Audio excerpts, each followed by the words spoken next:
बाबासाहेब आंबेडकरांचा आगे बढ़ो।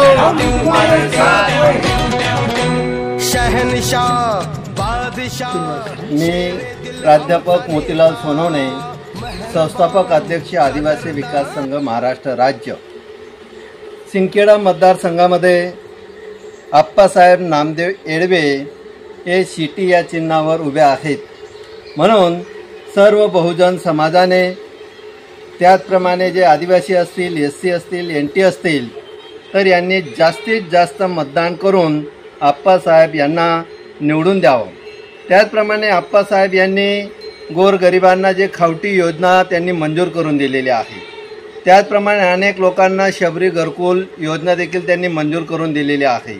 त्याचप्रमाणे अनेक लोकांना ते अनुसूचित जाती जमातीचे दाखले देखील काढून देतात, म्हणून अशा प्रकारे ते जर निवडून आले तर शेतीमालाला देखील योग्य भाव शेतकऱ्यांना देतील याची ग्वाही मी देतो। म्हणून मी आदिवासी विकास संघाच्या वतीने त्यांना पूर्णपणे पाठिंबा देतो। हो, जय हिंद, जय महाराष्ट्र।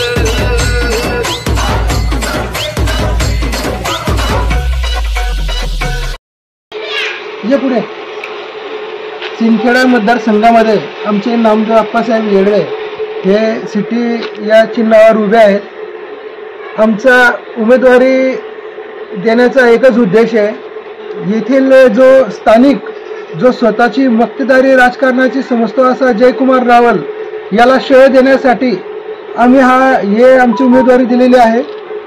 ज्या जुलमी राजकारण्यांनी, जे जुलमी सत्ताधाऱ्यांनी आमच्या खावटी योजनेचा लाभ आमच्या आदिवासी कोळी जमातीला मिळू दिला नाही, आमच्या आदिवासी जमातीचे जे बांधव आहेत त्यांना बोर्डिंगमधनं घरी पाठवतात, त्याचप्रमाणे सर्टिफिकेट मिळू द्यायचे नाही, हे सर्व सत्ताधाऱ्यांचंच कारस्थान होतं। आणि म्हणून या सत्ताधाऱ्यांना वठणीवर आणण्यासाठी आमची जी उमेदवारी आहे नामदेव आप्पासाहेब येडवे यांना मुद्दाम आम्ही उभं केलं आहे की आम्ही सुद्धा आदिवासी कोळी जमात काही आता पाठीमागे राहिलेलो नाहीत। आमचे आप्पासाहेब याच विषयावर नसून शेतकऱ्यांचा विषय आहे, आर्मीतले बांधवांचा विषय आहे, कष्टकऱ्यांचा विषय आहे, या सर्व विषयांना धरून त्यांनी उमेदवारी जाहीर केलेली आहे की भांडवलशाहीला श्रेय देण्यासाठी, हुकुमशाहीला श्रेय देण्यासाठी एक एन्काउंटर करणारा आमचा जो माजी सैनिक आहे हाच आपल्याला उरून पुरून यांना निघणार आहे। म्हणून या सर्व गोष्टीमधनं मी आप्पासाहेब येडवेंना खूप खूप शुभेच्छा देतो की या जुलमी राजकारण्यांना धडा शिकवण्यासाठी आपण जी उमेदवारी केली आहे त्या पाठीमागे संपूर्ण आदिवासी कोळी जमात, आदिवासी महादेव मल्हार, ढोर टोकरे कोळी, सर्व अनुसूचित जमातीमधील जे बांधव आहेत यांचा तुम्हाला पाठिंबा आहे। तुम्ही खूप मोठं काम केलेलं आहे। राजकारणात आपले लोक पडत नाहीत, परंतु तुम्ही असे आहे एकमेव की तुम्ही धुळे लोकसभेच्या जे निवडून आलेले पडलेले जे लोक होते तितकं मतापेक्षा तुम्हाला जास्त वोटिंग मिळालं, म्हणून जो पडला तो आपल्यामुळे पडला आणि जो निवडून आला तो आपल्यामुळे निवडून आला। जो निवडून, आता मला आप्पासाहेबांनी सांगितलं की जो निवडून आलेले होते त्यांनी सुद्धा माझे पाय पडून आशीर्वाद घेतले आणि जो पडला तो आमच्या समोर ढसा रडला, अहो आम्हाला हेच पाहिजे की या सत्ताधाऱ्यांची जिरवायची ती अशीच। म्हणून आप्पासाहेब मी असं म्हणेल, पडला तरी चालेल पण लढला पाहिजे आणि आपण लढण्यासाठी नाही तर आपण विजयी होण्यासाठी आम्ही तुम्हाला शुभकामना देतोय। सर्व आदिवासी कोळी जमात तुमच्या पाठीमागे आहे। स्वतः मी ॲडव्होकेट गणेश सोनवणे तुमच्या सोबत आहे, म्हणून तुम्हाला मी खूप खूप शुभेच्छा देतो। धन्यवाद। माझा मुलगा नामदेव रोहिदास येडवे हे विधानसभाला उभे आहेत आणि समाजासाठी लढत आहेत। समाजाला कोणताही सरकारने न्याय दिला नाही. अहो तुम्ही आंदोलनं करतात, सगळं काय करतात, पण तुम्हाला समाजाला न्याय दिला नाही. नरेंद्र मोदी साहेब बोलत आहेत 5 जाती बोलले आहेत, जातीच्या 5 जाता होऊन तुम्हाला दाखला देणार असं कधीही बोलला नाही. धुळ्यात आला पण 5 जातींचं नाव काढलं तरी सुद्धा तुमच्या जातीचा दाखला आम्ही देऊ असा तो बोलला नाही. म्हणून समाजाला जर न्याय मिळवायचा असेल तर नामदेव अप्पाला निवडा, नाही निवडायला नसेल तुम्हाला समाप्त झाला आहे समाज. कोळी समाज हा समाप्त होईल हे समजून घ्या. अजून संधी गेली नाही, संधी आहे. एवढं बोलून मी माझं भाषण समजतो. नमस्कार. मी आप्पासाहेब नामदेव येडवे, शिंदखेडा विधानसभा मतदारसंघामधनं मी उमेदवारी करत आहे अपक्ष. माझी निशाणी आहे शिट्टी.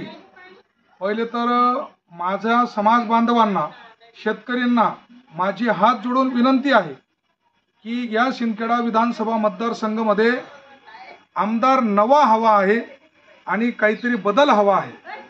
म्हणून मी माझी उमेदवारी ही 19 मध्ये पण केली होती आणि आता 2024 मध्ये पण केली. 2024ला मी खासदारकीला होतो. माझ्यामुळे 2 वेळेस खासदार BJPचा निवडून आल्यामुळे त्याला आम्ही 3ऱ्यांदा पाडलं आणि म्हणून मोदी धुळ्यामध्ये येऊन बोलला की इथं ढोर कोळी, टोकरे कोळी, मल्हार कोळी, भिल्ल समाज, कातकरी हे लोक राहतात. त्याला मी बोलायला भाग पाडलं. आणि मित्रांनो, मी आमदारकीला उतरलेलो आहे फक्त समाजासाठी नाही, शेतकऱ्यांच्या न्याय हक्कासाठी. त्यांना हमीभाव मिळावा, शोषित पीडित वर्गांना न्याय मिळावा. ज्या मुलींवरती, ज्या आया बहिणींवरती बलात्कार केसेस झालेले आहेत या सरकारमध्ये किंवा मागील सरकारमध्ये, त्यांना तात्काळ पिटिशन चालून त्यांना फाशीची सजा व्हावी. असे अनेक मुद्दे आमच्या शिंदखेड्यामधनं नाही तर पूर्ण महाराष्ट्रामध्ये निर्माण झालेले आहेत.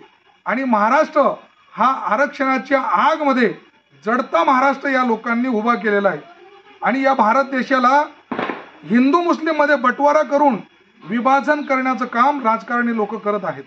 म्हणून मी कोणावरती दोष न देता, तुम्हाला सर्व माहिती आहे, आणि शिंदखेडा विधानसभामध्ये मी 60,000 मतदान माझ्या समाजाचं घेऊन बसलेलो आहे. इतर शेतकरी बांधवांचं मतदान माझ्यासोबत आहे आणि त्यांच्यावरती सातत्याने जयकुमार रावलने अन्याय केला आहे. आमच्या शिंदखेडा तालुक्याचं साधं तालुक्या लेवलचं बस स्टँड सुद्धा त्यांच्याकडनं बांधलं गेलं नाही. 4 वेळेस आमदार बनला, मंत्री बनला आणि कोळी समाजाच्या विरोधात काम करतो हा माणूस. आणि म्हणून आम्ही आचारसंहिताचं उल्लंघन करत नाही किंवा कुठलंही नाही, पण त्याला पाळायचं 100%. आणि कोळ्यांचा आमदार हा गेला पाहिजे. बघू आपण 288 आमदारांना आपण जड पडू. आपली ताकद आपण आजमावून घ्या. पण एकही मतदान आपल्यावरती जे पक्षांनी अन्याय केला, काँग्रेस, राष्ट्रवादी, शिवसेना, भाजप, तर यावेळेस त्या पक्षांना मतदान न करता तुम्ही समाज हितासाठी मतदान करा.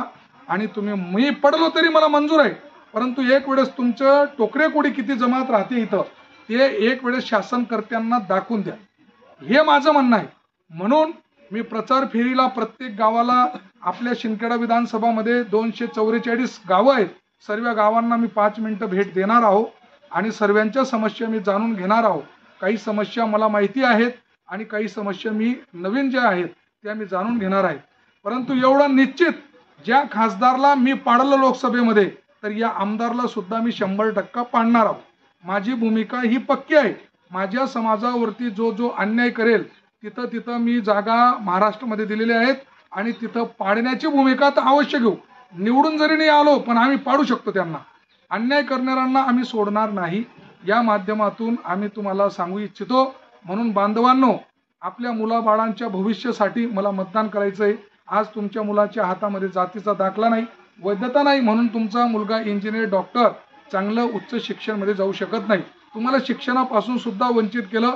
तुमच्या परिवारामध्ये एखादा नोकरीला लागलेला असेल, त्याला नोकरीवरनं व्हॅलिडिटी नाही म्हणून त्याला काढण्याचा प्रयत्न केलेला आहे या सरकारने, आणि ते आपल्याला ज्ञात पाहिजे. सर्व कर्मचारी बांधवांना पण सांगू इच्छितो, कारण की आपण 5 वर्षामध्ये अनेक आंदोलने करतो, परंतु ते आंदोलन काही कामाचं नाही. हे मतदानाचं आंदोलन तुमचं महत्त्वाचं आहे. या आपल्या कोळी समाजावरती 10 ऑगस्ट 2009ला गोळीबार केला. काँग्रेस राष्ट्रवादीची सत्ता होती आणि त्या सत्तेमध्ये असताना ज्यांनी गोळीबार केला, काही तर दत्तक म्हणून आमदार गेले, ते मंत्री बनून बसलेले आहेत, ते अजून सुद्धा त्या बीजेपीमध्ये जाऊन आपल्यावरती अन्याय करत आहेत. म्हणून आपल्यासाठी कुठलाही पक्ष असेल तो अन्याय करणारा ठरलेला आहे. म्हणून आपण पक्ष न धरता, त्यांचे झेंडे न धरता आपण माझा झेंडा धरला पाहिजे. मी तुमच्यासाठी अहोरात्री केव्हाही तयार आहे. तुम्हाला जर कोणी टच मच केला तरी सुद्धा नामदेव आप्पा तुमच्या सोबत आहे. तुम्हाला काही होऊ देणार नाही. कुठल्याही कार्यकर्त्याला कुठलीही भीती बाळगायची गरज नाही. चुकीचं काम करू नका. मतदानाचं आंदोलन तुम्ही एकदम सविस्तर राबवा आणि मला मतदान करा हीच विनंती करतो. जय हिंद, जय महाराष्ट्र, जय भीम, जय संविधान.